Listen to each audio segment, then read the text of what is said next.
can't pour from an empty cup, and before you give love to anybody else, you have to truly love yourself. And I think the easiest way to love yourself as a man is to be proud of yourself. And to be proud of yourself, you have to decide who you want to be inside of the metaverse, inside of the matrix. You have to decide the character you want to be and try your best to achieve it. Why do you think people struggle with being proud of themselves? I think because they know they're failing. I think that most people failing in life know very well they're failing.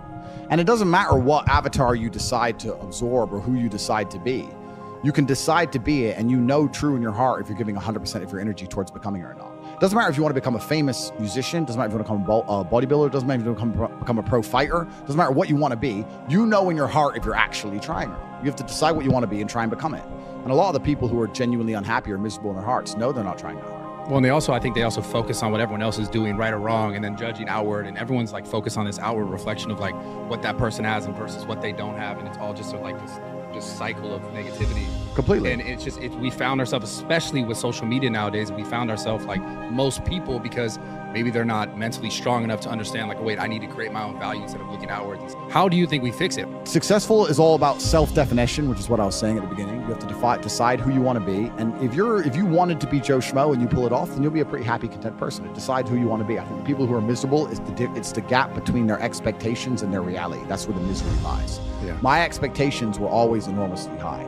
Even when I was a nobody, I knew I had to be filthy rich and a kickboxer. At the age of 15, I knew that if I'm the kind of guy that if I raise my voice, people are going to care. I'm not going to be the guy who starts shouting and everyone thinks it's funny. I know I'm going to be the kind of guy who's genuinely a formidable opponent in all realms of human endeavor. I know I'm going to have money. People who are miserable are the people who don't try hard enough to obtain it, because I actually believe, and this is another thing I'll say, I believe the universe is very giving.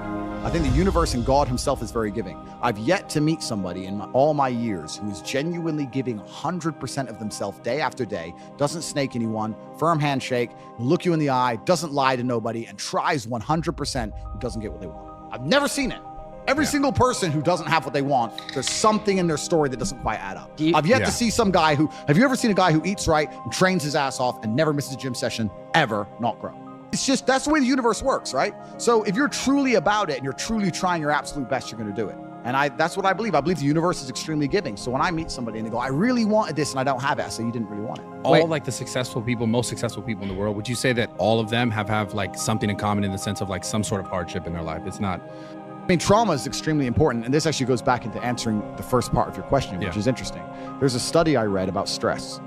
And it was saying that stress has a placebo effect attached to it, because the placebo effect is extremely powerful. So they found some of the most stressed people in the world, and they split them into two groups, and they're all equally stressed. They all have a bunch of cortisol in their blood. People who believed that stress was bad for you and that stress can hurt you, and they believed those media articles, were dying earlier. They were having heart attacks and they were having stress-related illnesses.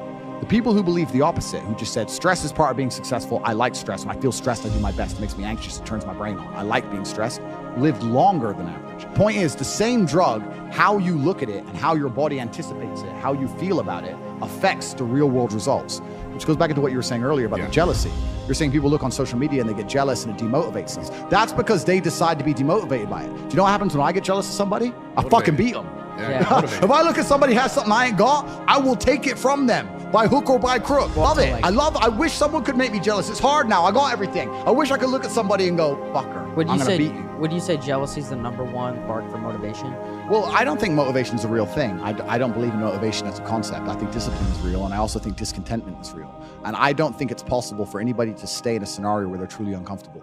If you fall asleep on your arm and your arm really starts to hurt, even in the deepest sleep, you're gonna wake up and move your arm. If you sit there and your life has been in a rut for 7 years, you are semi-comfortable in that rut. Sure, there's days you're pissed off. Sure, you're semi-annoyed by it. But there's also days where you just play video games, eat pizza, and you're kind of cool with it and it's no big deal. If you were truly unhappy and uncomfortable and discontent with your scenario, you wouldn't be in it. So I don't believe there's anybody who's truly...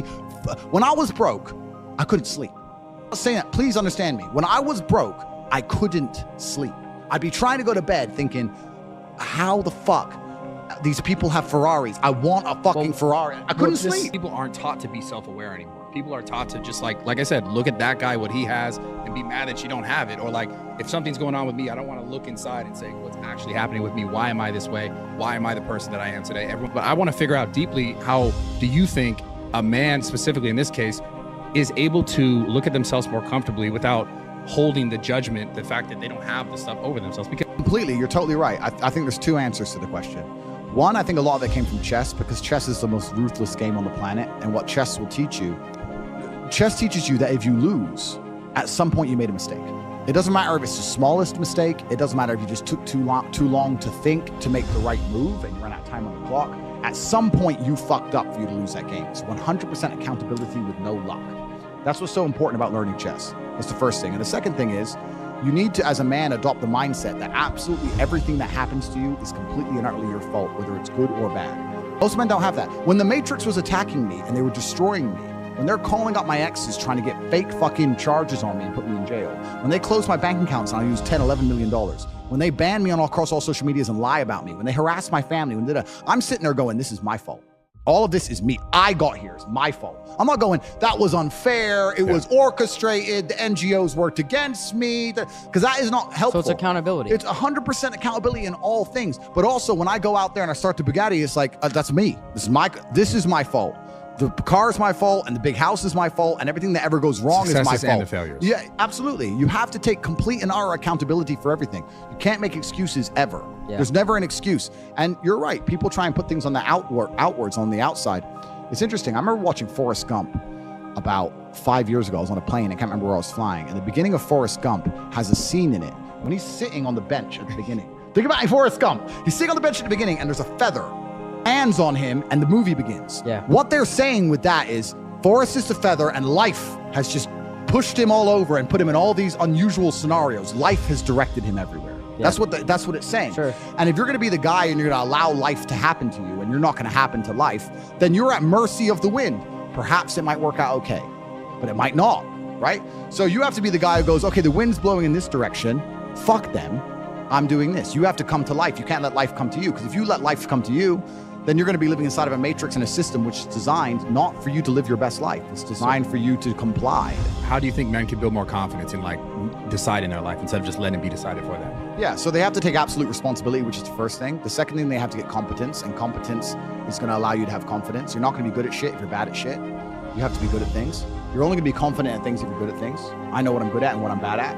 So you have to go out there and take risks, and you have to make mistakes, and you have to risk it all. And once again, this comes down to competition. I think competition is such an important thing in the masculine world. I grew up in the chess world, then I went into the fighting world. It was all extremely competitive. It's competition driven. You can't make excuses. If I sit here and say I lost a fight, cool, you lost a fight. But I lost a fight, but my gloves, when they were wrapped up, my hand was hurting, and then they excuses. Like, you have to understand that excuses don't matter. Nobody cares. Life's binary. Winners or losers, and you just have to take absolute responsibility for it. People are so caught up when things happen. This is why this happened to me, because of this, because of my childhood, because of my past trauma, because of my life, whatever. Yeah. But people are so not taught to like look inwards and go towards those things. Well, I think you think playing victim is it's an easy way out. Yeah.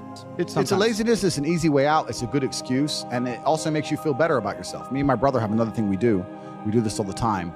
If either of us are ever complaining about anything, we shut each other up and saying, do you want therapy? Because if you don't want therapy, what are you talking about? The main reason people complain about things is to get a dopamine rush, right? I'm unhappy, but if I sit there and I complain about it and you give me a little bit of sympathy, I feel better. Dopamine. That's why they're complaining for dopamine. If someone comes to me and complains about something, the best thing I can do for them, because I'm a philanthropic, nice man, because I'm Mr. Nice, is tell them to get fucked. I don't care. Shut up. A lot of this comes down to your social circle. Because there's a whole bunch of guys out there whose friends accept excuses. If your friends will allow you to make excuses, you're going to make excuses. If your family let you make excuses, you're going to make excuses. You're going to complain and feel better. You got to be around killers who don't accept that shit. Let's say me and 3 friends, there's 4 of us, and we all decide to do 10,000 push-ups a day, and all of us do them except one. There's no words inside the human language, there's no sentence you could possibly construct, no matter how compendious or concise or how intelligent the man is, that will allow us to forgive him for failing. We don't accept excuses. That is it.